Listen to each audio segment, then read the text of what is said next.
Ndugu zangu, kwa Waislamu na wasalimia assalamu alaikum wa rahmatullahi ta'ala wa barakatuh. Kwa Kristo tumsifu Yesu Kristo. Bwana Yesu asifiwe. Na kwa Tanzania wote habari za saizi. Leo nimekuja tena tuzungumze kwa pamoja. Nimeona ni muhimu sana tuzungumze tena baada ya kuwa nimezungumza mara ya kwanza kwenye ile hotuba yangu tarehe 24 mwezi wa 5 2025. Leo nataka kuzungumza nanyi tena. Kwanza nitaanza na neno la Mungu kutoka kwenye kitabu cha Mithali ambacho kimeandikwa na Mfalme Suleiman bin Daud, au Wakristo tunamuita Mfalme Suleiman. Kwenye kitabu chake cha Mithali sura ya 14 kuanzia mstari wa 34 inasema, haki huinua taifa, bali dhambi ni aibu kwa watu wote. Haki huinua taifa, bali dhambi ni aibu kwa watu wote. Nilipoongea nanyi tarehe 24 mwezi wa 5, nilipoanza hoja ya utekaji uliokuwa umezidi katika nchi, nilitoa takwimu iliyotoka TLS, Tanzania Law Society, ya watu waliokuwa wametekwa au kupotea, wengine kupatikana, wengine kuokotwa wamekufa. Na sasa ni almost miezi 5 baadaye, utekaji umeendelea, umekuwa wa kutisha sasa. Sasa sio utekaji tena, umekuwa uchukuaji au uvunaji. Imekuwa sasa ni kama mtu anavyochukua kuku kwenye banda la kuku, wakati wowote, saa yoyote, kwa namna yoyote. Mtu yoyote sasa anachukuliwa, si mwanafunzi, sio winga wa Kariakoo, sio padri, sio shehe, sio balozi. Mtu yoyote anaweza kuchukuliwa. Kwa utekaji umekuwa kutisha sana. Na mpaka sasa hivi, wakati nazungumza na nyie mara ya kwanza, nilisema wakati ule kulikuwa na watu 84 wale ambao walikuwa kwenye orodha ya watu wa TLS. Tangu wakati ule sasa hivi ni watu wengi, ambao zaidi ya 108 hivi, ambao ama wametekwa wakapatikana, ama wengine hawajapatikana kabisa. Na kauli zinazotoka kuhusu watu wanaotekwa ni kauli nyepesi sana kuzisikiliza. Ni kauli nyepesi ukilinganisha na uzito wa uhai wa mtu. Ndugu zangu, naomba tukubaliane, uhai ni zawadi ambayo Mwenyezi Mungu anatupa, na hakuna mtu mwenye mamlaka ya kupoka uhai wa mtu, hayupo. Tupewa zawadi na Mungu kama ya uhai, tuitumie kwa ajili ya utukufu wake. Kwa mujibu wa Katiba ya Jamhuri ya Muungano wa Tanzania, katiba ya mwaka 1977 ibara yake ya 8 kifungu cha kwanza inasema hivi: mamlaka ya nchi itakuwa mikononi mwa wananchi, na serikali itapata madaraka na mamlaka yake yote kutoka kwa wananchi. Hii ni kwa mujibu wa katiba hii, na itatumia madaraka hayo kwa niaba ya wananchi. Lakini ibara ya 8(1)(a) inasema, mamlaka na madaraka ya serikali ya Jamhuri ya Muungano yatatokana na wananchi, na serikali itapata madaraka yake kutoka kwa wananchi kwa mujibu wa katiba. Tunaona kumbe serikali inapata madaraka kutoka kwa wananchi. Maana yake kisima cha madaraka, the oasis of authority and power in the country, kinatoka kwa wananchi. Sasa kama wananchi hawa wanatekwa, ambao ndio chanzo cha mamlaka, maana yake ni hatari sana. Ndugu zangu, utekaji haukubaliki. Baada ya miezi 5 kuwa nimezungumza kuhusu sikubaliani na utekaji, narudia tena mara nyingine kwa nguvu kubwa kabisa, sikubaliani na utekaji. Kesho kutwa, wiki ijayo, sikubaliani na utekaji na kutoweka kwa watu bila utaratibu. Ndugu zangu, wananchi ndio wenye nchi. Narudia tena, wananchi ndio wenye nchi. Na ndio maana hata neno lenyewe wananchi ni wana wa nchi, ndio wenye nchi. Usipowasikiliza wananchi, utafika wakati utapoteza nafasi ya kuwasikiliza. If you don't listen to them now, time comes you won't be able to listen to them. Usipowasikiliza wananchi leo, wakati unafika hutapata nafasi ya kuwasikiliza. Lakini pia usipowasikiliza wananchi leo, unaweza kupoteza nafasi kabisa ya kuwasikiliza kipindi utakachowahitaji wakusikie. Ni muhimu sana kusikia kilio cha wananchi. Matokeo ya kutokusikiliza kelele za wananchi inaleta machafuko na migawanyiko siku zijazo. Matokeo ya kutokuwasikiliza wananchi na kelele zao inakuletea migawanyiko na matatizo makubwa siku zijazo. Ndugu zangu, naomba mnisikilize kidogo. Mnakumbuka vizuri mimi nilipozungumza kuhusiana na jambo hili, nilijaribu na kupendekeza solution. Niliwaambia kwamba leo mnaanza kuona sasa. Niliwaambia kwamba shida ya nchi yetu ni kwamba wakuu wa vyombo wote, kwa maana ya mkuu wa jeshi la wananchi CDF, mkuu wa jeshi la polisi IGP, mkuu wa jeshi la magereza, mkuu wa idara ya usalama wa taifa, mkuu wa jeshi la uokoaji na wengine wote ni wateule wa Mheshimiwa Rais. Na huyu Mheshimiwa Rais pia ni mwenyekiti wa Chama cha Mapinduzi. Na huyu Mheshimiwa Rais pia ni mgombea urais wa Chama cha Mapinduzi. Unaweza kuona mtiririko huo kwamba aliyewateua ni rais wa nchi, lakini huyo rais wa nchi pia ni mwenyekiti wa chama, lakini pia huyo rais wa nchi pia ni mgombea urais. Kwa hiyo kwa katiba ya Jamhuri ya Muungano wa Tanzania, of course, unapoteuliwa unatakiwa kutimiza kazi zako sawa na mujibu wa katiba. Lakini ni nani ambaye anaweza kupambana aliyemteua? Kwa kawaida, hata ningekuwa mimi, ungependa yule mtu aliyekuteua uishi naye vizuri, utumikie nchi, lakini kwa wakati huo huo na umsikilize. Kwa hiyo vyombo vyetu, nina hakika kabisa 100%, tangu place yangu ya kwanza nilivyosema kwamba vyombo vyetu viwe na ulinzi ili wawe na uwezo wa kusema hapana kwenye baadhi ya mambo ambayo hayaendi sawa sawa. Nikupe mfano mzuri. Huwezi kuniambia eti polisi hawafahamu kabisa kuhusu utekaji. Huwezi kuniambia hivyo. Huwezi kuniambia idara ya usalama wa taifa hatujui kabisa kuhusu utekaji. Huwezi kuniambia hivyo. Huwezi kuniambia eti jeshi la wananchi halina taarifa kabisa utekaji. Hapana. Wala jeshi la magereza, wala uhamiaji, wala jeshi la uokoaji. Lazima kuwe na taarifa. Kama mkikubali kwamba majeshi haya, vyombo vyetu havina taarifa, basi Tanzania si salama pa kuishi. Lakini mimi nafahamu competence. Kwa sehemu kidogo nafahamu competence ya viongozi wetu. Nafahamu. Unajua, kuna mambo mengine unaweza ukayasema tu, ni rahisi yakiwa kwa mtu mwingine. Akitekwa baba yako, au mama yako, au dada yako, au mdogo wako, utafeel pinch. Ni hatari sana. Mimi siamini eti wakuu wetu wa vyombo hawajui kabisa watu wanakwenda wapi. Lakini nilipendekeza mimi nikasema kwamba ni muhimu sana vyombo hivi vipewe semi autonomy. Semi autonomy maana yake ni kwamba kuwe na kujitegemea fulani. Kwa sababu sasa hivi narudia tena yale. Mimi nilizungumza tatizo and I suggested solution. Nilizungumza tatizo na nikapendekeza ufumbuzi. Lakini mwanzoni mlikuwa mnaona kana kwamba huyu anaongea tu. Niliongea mapema sana miezi 5 iliyopita, tarehe 24 mwezi wa 5 2025. Nikapendekeza nikasema hivi: ili kukomesha huu utekaji ambao umeendelea kuwepo katika taifa letu, ni vizuri wakuu wa vyombo wote wawe na semi autonomy. Semi autonomy maana yake kwamba wawe na kujitegemea fulani.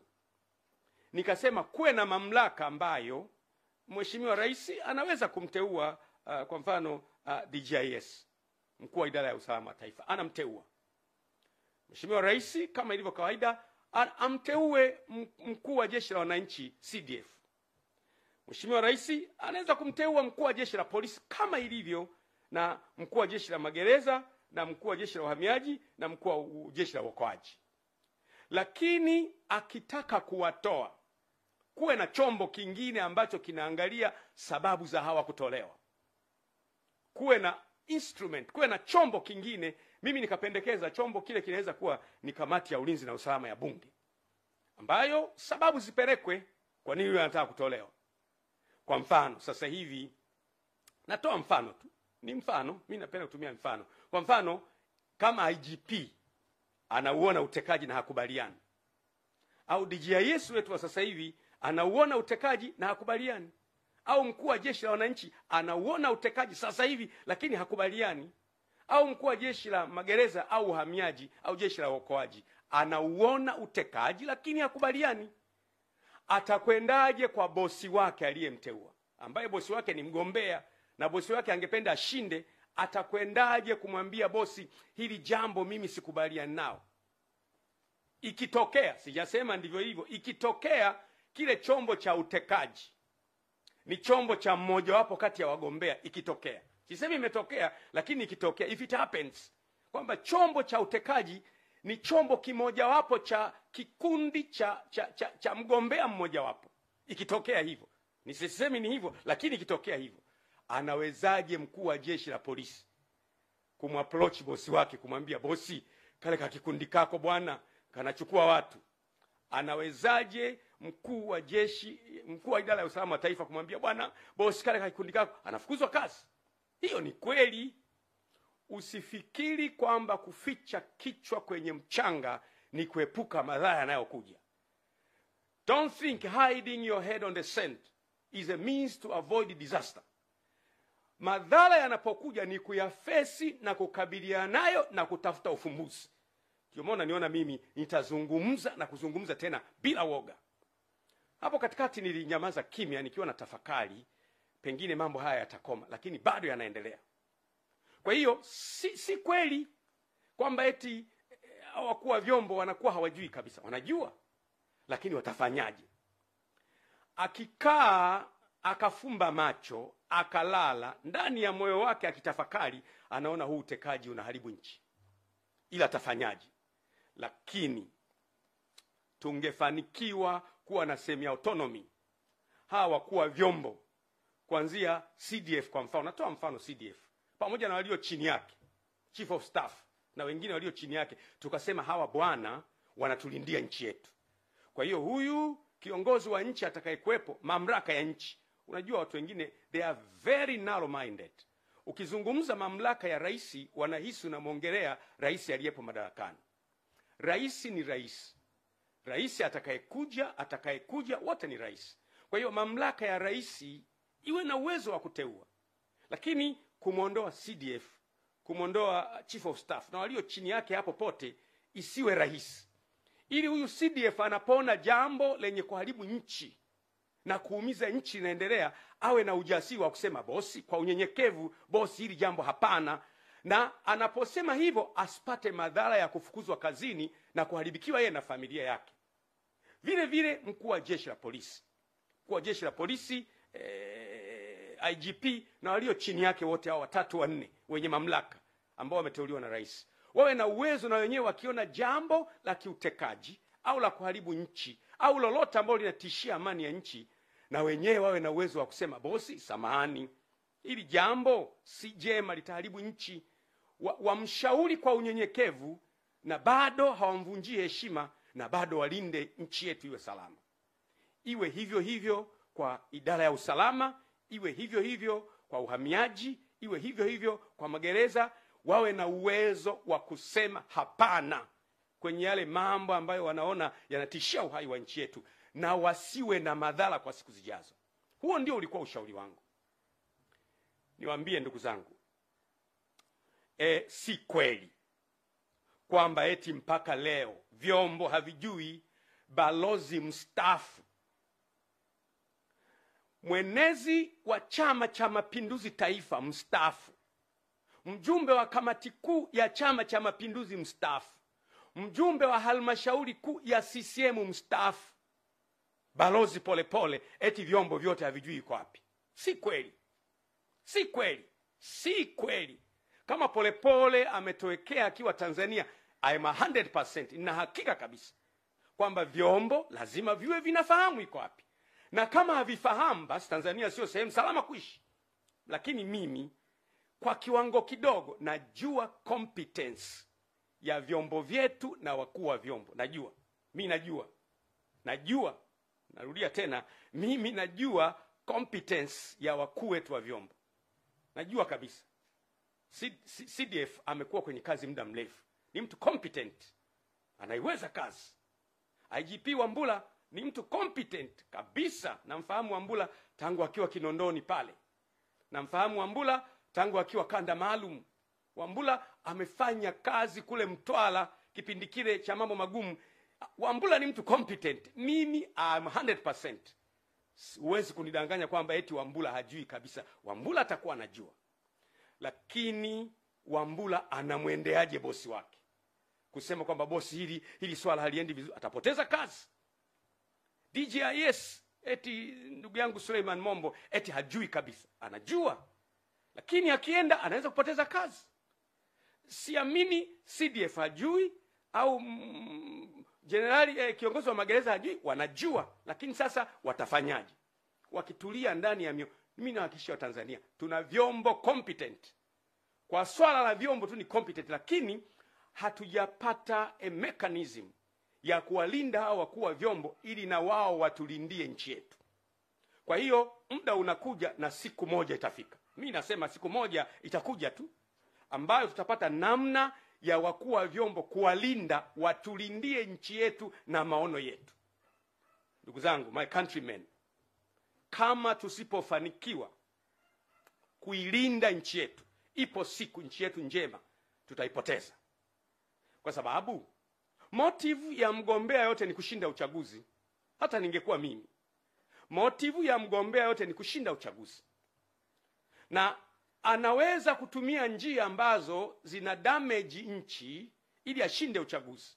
Lakini motive ya nyie wakuu wa vyombo na vyombo vyetu ni kulinda nchi. Akija mtu mnamlinda, anamaliza, anaondoka. Anaingia kwa mujibu wa katiba, mnamlinda, anaondoka. Ndio wajibu wenu. Lakini itakapofika wakati tukaona aibu kusema juu ya mambo yanayohatarisha taifa, kuna siku tutakuwa na wakati mgumu sana. Ndugu zangu, ninyi wakuu wa vyombo ni binadamu. Niruhusini niongee na nyie. Si nyie mnayoendesha ya mambo ya utekaji, si nyie. Wala sio vyombo vyenu. Si nyie wala sio vyombo vyenu vinavyoendesha mambo ya utekaji. Lakini siku zijazo hamtaepuka kabisa kutamkwa mkiungamanishwa na matukio haya yaliyotokea wakati wa utawala wenu. Kwa mfano, watu watasema mwaka ule kipindi kile ambacho DJIS alikuwa fulani, miaka ile ambacho CDF alikuwa fulani, miaka ile ambacho mkuu wa jeshi wa polisi alikuwa fulani, miaka ile ambayo mkuu wa jeshi la magereza alikuwa fulani, miaka ile ambayo mkuu wa uhamiaji alikuwa fulani na mkuu wa jeshi alikuwa fulani, ndiyo miaka ile ambayo watu walitekwa sana. Hamwezi kukana kwamba si ninyi, lakini miaka ijayo historia itawarekodi kwamba ninyi mlipokuwa wakuu wa vyombo mambo haya yalitokea. Mimi naongea na nyinyi moja kwa moja kama mtumishi wa Mungu. Na ukiniona naongea hivi kwenye nyakati ambazo ni za hatari kama hivi, nyakati ambazo balozi anatoweka, hakuna neno lolote kutoka serikalini kwamba mstaafu wao ametoweka. Hakuna. Watu wamekwenda mahakamani, ruling ya mahakamani na yenyewe inasema kwamba na wenyewe hawajui, mahakama hawajui. Kwa hiyo huwezi kumpata popote. Ukiniona mimi nazungumza kwa uchungu kabisa. Nchi ni yetu sote. You cannot avoid in the future that when they talk about these abductions, that your names might be connected, not in a sense that you are doers of those matters, lakini majina yenu yatatajwa, yataungamanishwa na hayo. Mimi nawashauri, pamoja na loyalty yenu kwa mamlaka, ambao ni jambo la muhimu na lazima. Loyalty yenu kwa mamlaka jambo la muhimu na lazima. Pamoja na loyalty yenu kwa mamlaka, liangalieni jambo hili kwa muhimu sana. Linawaunganisha nyie na utu wenu na familia zenu na watoto wenu. Si kwa sababu mmefanya, ni kwa sababu nyie ndio mlikuwa wenye mamlaka ya kulizuia hili jambo. Si kweli eti vyombo havijui Mdude na Soka wako wapi. Si kweli eti vyombo havijui Ali Kibao alichukuliwaje. Si kweli vyombo havijui Polepole kaondokaje. Si kweli. Vitakuwa vinajua, na hakika kabisa vitakuwa vinajua. Lakini vifanyeje? Nisema tangu mwanzo kwamba utekaji si sera ya Chama cha Mapinduzi. Mimi naongea leo bado ni mwanachama wa Chama cha Mapinduzi mwaminifu. Na nataka niwaambie baadhi ya watu ambao wanaongea maneno. Mimi sijawahi kuwa mwanachama wa chama chochote Tanzania. Kama ukipata kadi ya Josephat Mathias Gwajima kwa chama chochote, sijawahi kuwa mwanachama wa chama chochote zaidi ya Chama cha Mapinduzi. Ndiyo maana ninapozungumza Chama cha Mapinduzi ndio chama kinachotawala. Tunakihitaji sote. Ni vizuri kama Chama cha Mapinduzi tunaendelea kuwaza kwamba sisi chama chetu, matukio haya yanapoendelea kutokea, miaka 5 ijayo, miaka 10 ijayo, watu watakuwa na picha gani na chama chetu? Mimi nasema sera ya kuteka watu, kupotea kwa watu, kuumiza kwa watu, si sera na si mtazamo wa Chama cha Mapinduzi ambacho mimi ni mjumbe wa halmashauri kuu ya chama hicho. Sio. Na lazima jambo hili liache kabisa. Uwezo wa vyombo vyetu hauna mjadala kama nilivyosema. Lakini wakuu wa vyombo walindwe. Narudia tena, wakuu wa vyombo walindwe ili na wao wawe na uwezo wa kutulindia nchi yetu. Tusipowalinda wakuu wa vyombo tumeshindwa. Angalia historia ya nchi yetu. Tumefanya kazi vizuri sana kwenye operation nyingi za kimataifa. Nakumbuka kule Kongo, Sudan, Somalia, Lebanon, Afrika ya Kati mpaka Komoro. Vyombo vyetu vimefanya kazi. Haiwezekani mpaka mgogoro wa kule Kibiti ambao ulikuwa umetishia tulisolve. Leo vyombo haviwezi kusolve shida ya kutekwa watu. No. Haiwezekani. There must be a problem. Na problem mimi naendelea kuisingle out. Problem ni siasa. Msitufuate sisi wanasiasa sana. Politicians are out to win election. Politicians are there today and they are not there tomorrow. Wanasiasa wapo leo kwenye hizo nafasi na kesho hawapo. Ninyi mtakuwepo kwa sababu ya taaluma zenu. Simameni, stand up. Stand for our country. Nchi yetu ni watoto wenu. Nchi yetu ni wajukuu wenu. Nchi yetu ni mama mdogo, mama mkubwa, shangazi. Wanadamu wote ni ndugu. Narudia tena, wanadamu wote ni ndugu. We are all from the same family. Pengine kwa sababu ya muda mwingi umepita tunasahau, lakini asili yetu wote ni kutoka kwa Adam na Eva. Sisi wanadamu wote ni ndugu. Akitekwa mama itakuuma sana. Akitekwa dada itakuuma sana. Akitekwa mwanao itakuuma sana. Leo haikuumi kwa sababu unahisi hao si ndugu zako. Sisi sote ni ndugu. Na watekaji wamefika mahali ambapo wana ujasiri. Nikamsikiliza mkurugenzi wa Jamii Forum Mero anasikika anasema kwamba yeye alipigiwa simu. Akaambiwa na mtu, bwana, tutakuteka, tutakuua na Watanzania watakulilia kwa siku 3 alafu baadaye watasahau. Yaani mtekaji ana ujasiri wa kukupigia simu na kukwambia, bwana, tutakuchukua alafu Watanzania watalia siku 3 watakusahau. Anakupigia simu. Ndugu zangu, we must wake up. Huu utekaji tunauresist kwa nguvu zote. Mimi binafsi nauresist leo, kesho, wiki ijayo. No, it can't happen in our country. Jambo hili lazima likataliwe. Hatukuliona kule nyuma. Hii ni dharau iliyopindukia kwa mtekaji kukupigia simu na kukutisha. Leo watu wengi wamekimbia nchi. Mwanamapinduzi askofu wetu hayupo. Wamekimbia. Sikiza nikwambie. Kina Mwakipesile wamekimbia, wengi wamekimbia, wako nje. Wengine siwezi kuwataja kwa sababu ya hadhi zao. Maaskofu wa madhehebu makubwa kabisa wamekimbia nchi kwa sababu tu ya kusema sema. Sikiza niwaambie. At least mimi ni kiongozi wa taasisi. Unapokuwa kiongozi, watu wote hawezi kukubaliana na wewe. hata kwenye taasisi zetu za kimungu kabisa, ni kanisani au ni msikitini, si watu wote watakubaliana na wewe na pamoja na kwamba ni waumini wako. Wakukusema sema wapo. Wengine watakusema kwa sababu za uongo, zitakuuma. Kama kiongozi lazima uwe na courage ya kumeza hayo maneno. Ukiwaua wote utamtawala nani? Ukiwateka wote utamtawala nani? Itakuwaje baada ya hapo? Unaweza kuwateka ukashinda uchaguzi. Baada ya kushinda uchaguzi, kila uliyemteka ana mdogo wake, ana mjomba wake, ana shangazi yake, ana kaka yake, ana ndugu yake. Baadaye nchi itakuwa kwenye uchungu ambayo itakuwa ni ngumu sana kuiganga. Amkeni. Nasema tena, this is a last wake up call. Hii ni kengele ya mwisho ya kuamsha kwamba amkeni, tutapoteza nchi. Kataa utekaji, disappearance of persons. Kwa mimi siamini kabisa kama kwa vyombo havifahamu, lakini vyombo tangu mwanzo nimesema sio vyombo, lakini kuna kakitu fulani ambako huwezi kugusa. Kwa sababu kuna watu wengine wanapotekwa wanakuja wanaelezea. Kwa mfano kuna huyo bwana aliyetekwa, yule Satifa nafikiri, ambaye alipelekwa anasema mpaka Katavi, pigwa risasi, akaachwa kule mahali. Aliporudi anaelezea kabisa, nilichukuliwa Dar es Salaam nikapelekwa hapa, anaelezea. Kwa hiyo haiwezekani kwamba watekaji hawa hawafahamiki kabisa. No, wanafahamika. Lakini kwa nini hakuna desperate means za kuwapata? Why? Mtu anaweza kunijibu kwa unafiki. Akanijibu asema, wewe Gwajima bwana, hawa watekaji unasema wanafahamika, basi tuambie ni kina nani? Ndugu yangu, Mo alitekwa pale Korosham wakati ule. Mimi nilipiga kelele, rudisha Mo. Kama unabisha, nenda kwenye YouTube. Nilisema mrudisheni Mo. Na wakati ule rais alikuwa Magufuli, whether yeyote, utekaji haukubaliki anytime. Wakati kina Roma Mkatoliki wanatekwa, mimi nilipiga kelele. Wakati utekaji ulikuwa umeshamili, nilipiga kelele. Tangu wakati wa Magufuli na wakati huu sikubali utekaji.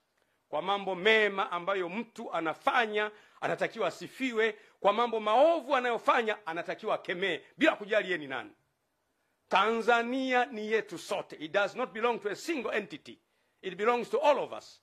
Tanzania ni yetu sote, si mali ya mtu mmoja, ni mali ya Watanzania wote. Siasa huja na kuondoka, na wanasiasa huja na kuondoka, lakini Tanzania inadumu vizazi hadi vizazi. Lazima tuilinde nchi yetu. Ndiyo maana mimi nasema kabisa, kuna kikundi kanakoshughulika na utekaji. Sio vyombo. Mimi na hakika si vyombo. Kuna kikundi kanakoshughulika na utekaji. Na ninapoongea sasa hivi kikundi haka kanakasirika kweli. Huyu Gwajima mbona hajatekwa yeye? Huyu Gwajima unasikia, huyu kaondoka, yule kaondoka. Watu wanakwisha nchi na tuko kimya. Msiba ukiwa kwa jirani yako, utakuwa na ujasiri wa kwenda kuandika kwenye daftari na changia. Siku utakapopatwa na msiba, huwezi fungua macho yako. Wake up. What is happening on your neighbor, it will soon happen in your house. Kinachotokea kwa jirani yako kitatokea kwako. Ni muhimu sana. Kwa hiyo mimi nasema kabisa, narudia tena, nielewe emphasis yangu. Mimi I speak a problem and I suggest a solution. Ili shida hii ishe, lazima vyombo viwe na kujitegemea fulani. Utafika wakati watu watakuwa very bitter, wanakuwa na uchungu. Kunakuwa na mkusanyiko wa watu mbalimbali ambao wana uchungu kwa sababu ya A, B, C, D. Mkusanyiko huo watu pamoja ni ngumu sana kuwatibu. Kumbuka, kila kinachoanza huwa kina mwisho wake. Anything that begins has an end. Kuna siku utekaji utakoma, na utakoma soon. Mimi na hakika kabisa. Mungu aliyeumba wanadamu hawezi kuruhusu mwanadamu unakuja unachukuliwa kwenye nyumba tu kama jogoo, unachukuliwa kwenye nyumba kama kondoo, unapigwa, alafu asubuhi watu wanao michirizi ya damu hiyo, Balozi Polepole kaondoka. Alafu unafuatilia wapi? Mahakama haijui, polisi hawajui, kila mtu hajui amekwenda wapi, nobody knows. Jamani, haiwezi kuwa nchi.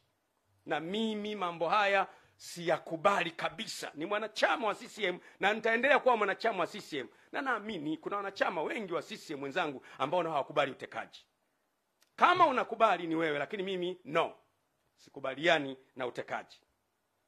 Kwa hiyo ni lazima wakuu wetu wa vyombo na wasaidizi wao walindwe, ili na wao wawe na uwezo wa kutulindia nchi yetu. Yeyote yule akiingia kwenye target, watamuona, watakuwa na ujasiri wa kusema wewe hapana bwana, acha. Na wakisema hapana, haitawaletea madhara.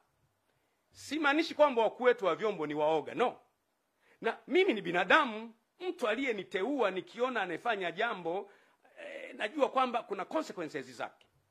Nitapata consequences. Na mtu, wewe umelay down maisha yako yote.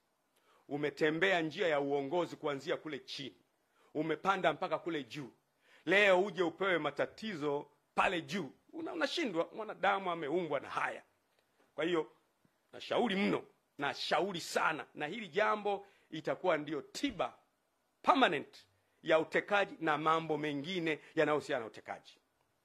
Tiba ya ulinzi wa maono ni hivi kwamba ili maono ya nchi yalindwe, tuwe na vyombo vya kulinda maono. Kwa mfano, mimi nilipokuwa bungeni nimezungumza sana kuhusu maono ya muda mrefu. Nikasema kwamba hakuna nchi yenye uwezo wa kuendelea kwenye miaka 10 au 15 au 20. Nchi zinaendelea kuanzia miaka 50, miaka 100. Na nchi zile ili ziendelee, lazima kila rais anayeingia madarakani aendelezee pale mwenzake alipoishia. Continuation. Rais yeye anaingia, anaendelea, halafu rais mwingine anaingia, kunakuwa na muendelezo, kwa sababu maono ya taifa ya kwepo. Nikupe mfano mzuri. Kwa mfano, Rais Nyerere anaishia hapa. Anaingia Mheshimiwa Mwinyi, anaendeleza alipoishia Mwalimu. Anaingia Mheshimiwa Mkapa, anaendelea pale. Anaingia Mheshimiwa Jakaya, anaendelea pale. Anaingia Magufuli, anaendelea pale. Anaingia Mama Samia, anaendelea pale. Hizi continuation zinatupa maendeleo. Lakini lazima kuwe na maono ya taifa yaliyoandikwa. Nimesukuma bungeni mpaka kweli Mungu amesaidia tumeandika maono. Lakini shida, tutayalindaje haya maono? Yatalindwaje? Yatalindwaje haya maono? Ndiyo, tumeandika kwenye makaratasi hapo. Vitu vingapi tumeviandika na havifanyii kazi? Ataingia kiongozi, hafanyi yale maono. Tajenga madaraja, tutapiga makofi. Tajenga leta, piga makofi. Lakini hafanyi yale maono. Ni nani wa kwenda kumwambia mheshimiwa samahani, yale maono yetu ya wananchi huyafanyi? Hayupo. Waziri atamwambia, atafukuzwa kazi. Waziri mkuu atamwambia, waziri mkuu ni mteule wa rais. Makamu wa rais atamwambia, hawezi kumwambia. Sasa hivi vyombo sasa vya kwetu hivi vinavyokuwa na kujitegemea fulani, vinakuwa pia walinzi wa maono. Wana uwezo kwa unyenyekevu kumwendea mheshimiwa rais, mheshimiwa tumekuja kwako. Sisi wakuu wa vyombo, maono ya wananchi ni haya. Maono ya wananchi ni kwamba wanataka grid ya taifa ya maji. Maono ya wananchi ni kwamba wanataka kila wilaya iwe na hospitali. Maono ya wananchi ni kwamba wanataka kila barabara iwe ya lami. Maono ya wananchi wanasema kila mtoto mwenye uwezo wa kusoma chuo kikuu asome chuo kikuu. Maono ya wananchi ni kwamba asipatikane mtu wa kukaa kwenye nyumba ya majani. Maono ya wananchi ni kwamba kuwe na innovation centers, centers za uvumbuzi, wale watoto wenye vipaji maalum wawekwe pale. Unaanza kuondoka mheshimiwa. Hao watakuwa ndio walinzi wa maono. Vinginevyo, bila ya hivyo, tutaandika maono kwenye vitabu ambayo hatuwezi kuyalinda. Lakini nataka kuambia, asubuhi inakuja. Narudia tena, tutazame kule mbele, asubuhi inakuja. Haya mambo ya utekaji na kuumiza watu kuna siku yatakwisha. Na naamini kabisa yatakwisha. Ndugu zangu, ufisadi na uharibifu wa mali za taifa. Taifa letu lina safari ya kujenga uchumi na kuinua maisha ya watu. Objective au lengo kubwa la kila taifa ni ustawi wa watu wake. Inafahamika. Lengo kubwa la kila serikali ni ustawi wa watu wake. Ufisadi msingi wake mkubwa ni choyo, ulafi, ubinafsi, kukosa kuwaona wengine wana thamani kuliko wewe. Na ndio maana unakuta mtu amejilimbikizia vitu. Kumekuwa na malalamiko kila mahali ya wizi wa mali, ambao mimi huwa naepuka sana kumtaja individual. Kwa sababu nikilazimia kumtaja individual huwa namtaja in details. Ndio maana nasema ili mpate ujumbe. If I am obliged to speak an individual, I have to detail the individual. Na mimi singependa sana. Lakini wizi umezidi. Tunaona kwenye mitandao tuhuma zimejaa wizi, si madini, si hiki. tuhuma zimejaa, na hili jambo linatakiwa kufanyiwa kazi. Ni hatari sana kwa ustawi wa taifa letu. Tumekuwa tukimsikia Polepole, Mheshimiwa Polepole akisema wazi taarifa mbalimbali za ufisadi mkubwa kwenye madini, kwenye maeneo mbalimbali ambayo msitaki kuyasema. Sitaki kuyasema kwa sababu mimi nimekuwa kwenye kamati ya bunge ya biashara, viwanda na uwekezaji wakati ule. Nafahamu vitu vingi. Nafahamu sana kuhusu Liganga na Mchuchuma. Wale wabunge wenzangu tuliokuwa kwenye kamati moja wanajua nikiwa naongea. Nilishaya kusimamia kuhusu Liganga na Mchuchuma. Nikasimama na kuwaelezea kwenye kamati. Nikatoa na document. Nikaonyesha document jinsi ambavyo tumepoteza pesa nyingi. Yaliyonipata Mwenyezi Mungu peke yake anajua. Usiku ule watu walivamia nyumba yangu, wakavunja gari, wanatafuta document kule Dodoma. Kwa hiyo usifikiri kwamba kuna wakati mimi nakaa kimya kwa sababu ya staha. Kuna wakati hauzungumzi vitu ukaleta migawanyiko kwenye nchi. Nasema tena, sometimes we don't talk things because they won't heal the problem. Huongei vitu kwa sababu unahisi ukiongea badala ya kutibu utaleta tatizo, kwa hiyo unaamua kuacha kuongea. Lakini ufisadi, wizi, kujilimbikizia mali kumezidi. Mimi ipo siku ambayo ikilazimika ninaweza kukutajia akaunti za watu walizo camouflage fedha na kwenye majina ya watu na kampuni tofauti. Naweza kutajia. Lakini nawaza itajenga nini? Inaleta bitterness na ugomvi na uchungu kwa watu. Lakini vyombo ndio vingekuwa na uwezo wa kutulindia haya. Kumbuka kilio changu mimi ni vyombo. Nani amfunge paka kengere? Ni nani? Nani huyo atakayesema kwamba huyo hapo? Amna. Mwizi hawezi kumkemea mwizi mwenzake. Shetani akimkemea shetani, basi ufalme umeanguka. Siwezi kuongelea mambo ya gesi, makaa ya mawe, mambo ya madini, yameongelewa sana. Lakini nisikilizeni niwape neno hili. Ukijenga nyumba nzuri, ukaweka uzio mrefu, ukaweka na fensi ya umeme, alafu ukaweka na mbwa wakali sana, German Shepherd, mbwa makubwa, alafu ndani unakula vizuri, una magari mazuri, unaendesha vizuri, alafu majirani zako wana njaa, na wao wanajua kwamba yule jirani mwenye fensi ya umeme na mbwa wakali na walinzi wakali anakula ndani, hauko salama. Ipo siku hao majirani watapigwa shoti ya umeme 50, lakini 200 wataingia ndani. Hivyo ndivyo inaogopesha. Viongozi wanapojilindukia mali wao wenyewe wakawasahau wananchi. Ipo siku wananchi wataruka fence. Wataumwa na mbwa 50, wataumwa na mbwa 50, watapigwa shoti ya umeme 100, lakini 300 watakukamata. Hatutaki kujenga uchungu kwa wananchi wetu kwa mambo yanayoweza kuzuilika. Na mimi nimekuwa, huu ndio msimamo wangu na imani yangu. Lazima kila mtu afahamu ya kwamba kipaumbele cha taifa linalojitambua, ambalo viongozi wake wanajua wanachofanya, ni watu wao. Narudia tena. Lazima kipaumbele cha kiongozi yeyote iwe ni watu wake. Nikupe mfano. Kwa mfano, unajenga barabara kwa ajili ya nini? Watu wapite, watu waendeshe magari. Unajenga hospitali kwa ajili ya nini? Watu watibiwe, watu wapate kazi. Unaleta maji kwa ajili ya nini? Watu wanywe. Unaweka umeme kwa ajili ya nini? Ili watu waone. Unaweka mwendo kasi kwa ajili ya nini? Watu watumie. Shule kwa ajili ya nini? Watu wasome. Kwa hiyo ni watu. Kwa hiyo msingi wa maisha ni watu. Narudia tena, maendeleo yoyote ambayo hayamuoni mtu kama priority si maendeleo. Because all that we do on the earth is for human. If you only remove human, all what you're doing is useless. Chochote unachofanya duniani ukiwa hai ni kwa ajili ya watu. Ukimwondoa mwanadamu tu havina maana. Magorofa yote haya, nyumba hizi zote zenye air condition, kama wanadamu wote hawapo, baada ya muda ni mapango ya mbweha. Kwa hiyo mwanadamu ndiye anatakiwa kupewa kipaumbele, kuheshimiwa, kusemeshwa vizuri, kusikilizwa. Lakini leo sisi tunawateka hawa wanadamu sasa. Unasema nataka kujengea jumba afu namteka huyo. Na kuletea maji afu namteka huyo. Na kujengea barabara afu anatekwa huyo. Lazima kiongozi yoyote anayejua anachofanya focus yake iwe ni watu. Watu asubuhi, watu jioni, watu usiku, watu mchana.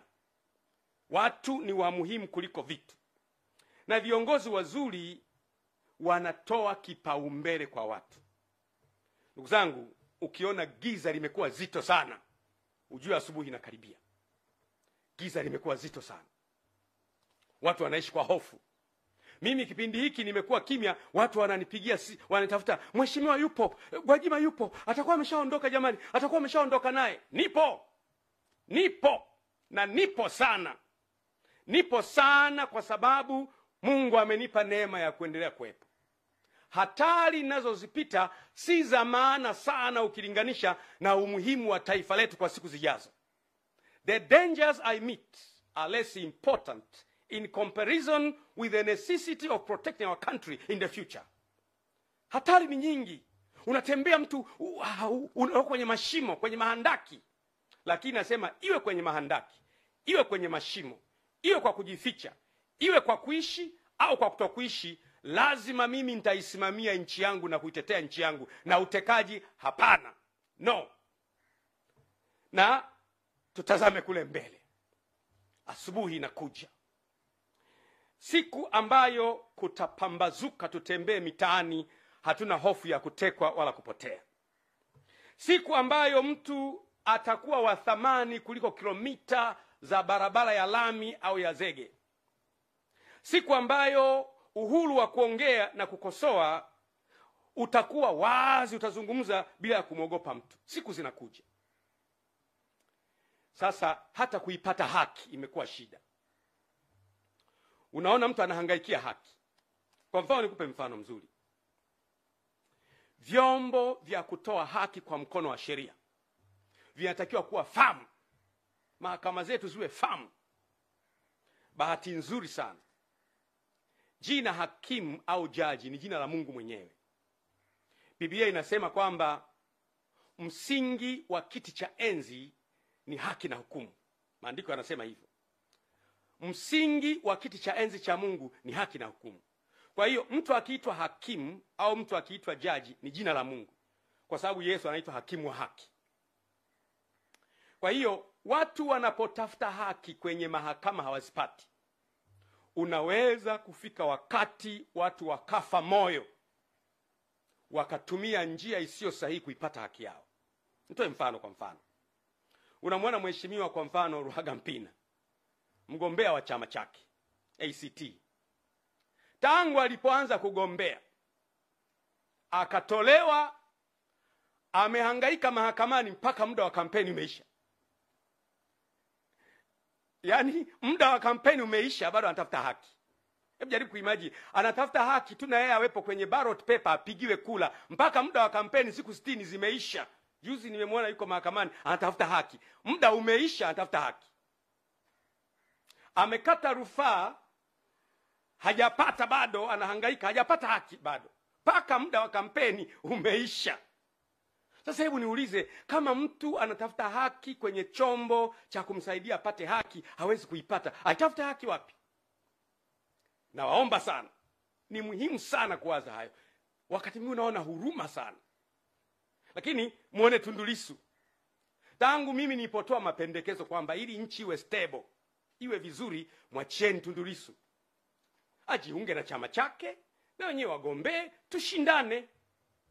Tutawashinda tu. Sisi Chama cha Mapinduzi chama kikubwa, tutawashinda. Anahangaika leo na haki. Lakini Father Kitima ambaye alipigwa, mpaka leo aliyempiga hajapatikana. Na hao watu waliompiga wapo.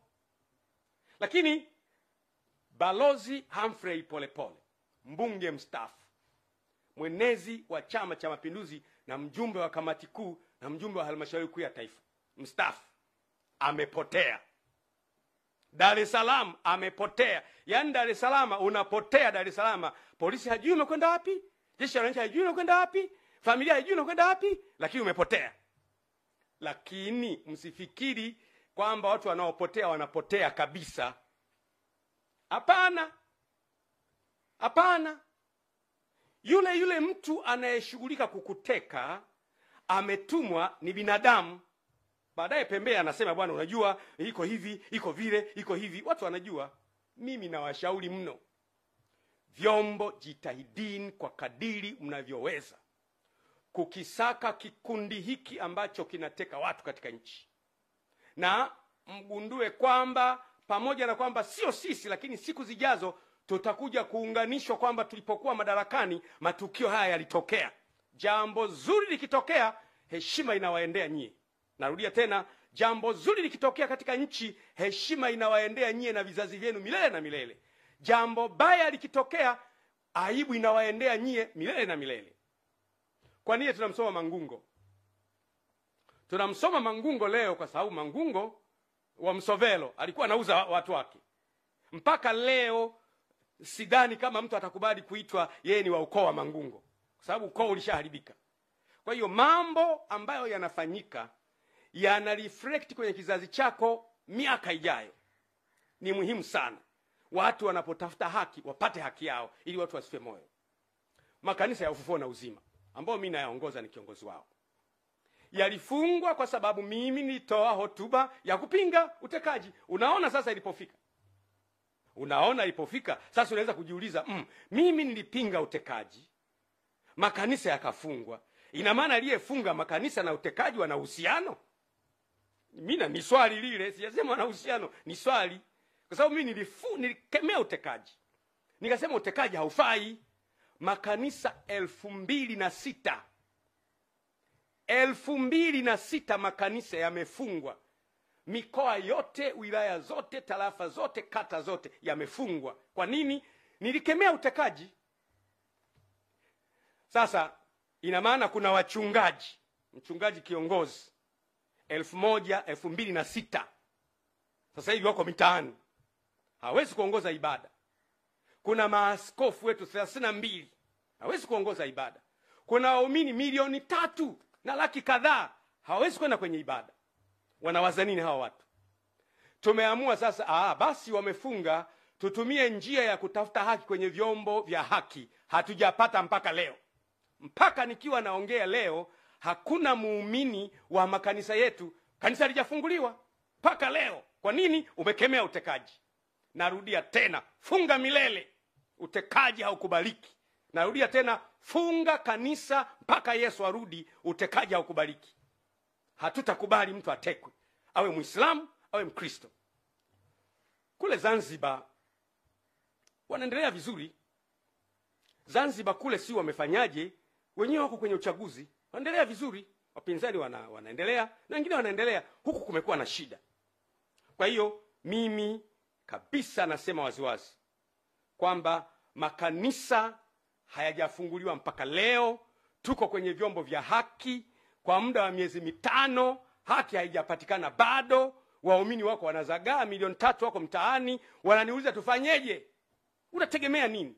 Mahala ambapo mtu anaonewa, anatumia chombo cha haki kuipata haki, hawezi kuipata kwa wakati, unategemea huyu mtu atafanya nini? Kwa hiyo ninaomba sana vyombo vya haki viweze kufikiri na kuona namna ya kutoa haki ili watu wasife moyo. Ni muhimu sana sana sana. Watekaji wanaweza kufikiri wako salama. Mimi ni muumini wa Biblia. Kwenye kitabu cha Ufunuo sura ya 13 mstari wa 10 inasema hivi: mtu akichukua mateka atachukuliwa mateka, na mtu akiua kwa upanga atauawa kwa upanga.